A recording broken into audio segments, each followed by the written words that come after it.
Hello guys! Alam nyo ba na kapag nagtitipid ako at gusto kong kumain ng chips dito sa Japan, dito lang ako madalas bumibili sa Daiso. Kasi halos lahat ng klase ng chips nila, yakoen lang or 100 yen lang. Bawat isa. Samantalang pag bumili ka sa 7-Eleven, Family Mart, sobrang mamahal, nasa 300 ang isa.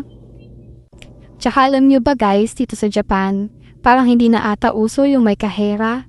Kasi halos lahat self-service na. Tsaka wala ka namang magiging problema kung di ka marunong mag-Nihongo or magbasa ng kanji. Kasi, meron namang English yan. So, natatranslate naman. 'Di ba? So, hindi ka mahihirapang mag-punch ng mga pinamili mo. Sobrang dali lang at mabilis lang. Lalo na kung nagmamadali ka. Naku, sobrang convenient talaga nito. At saka kung nagkamali ka naman, meron naman silang staff dyan para i-assist ka.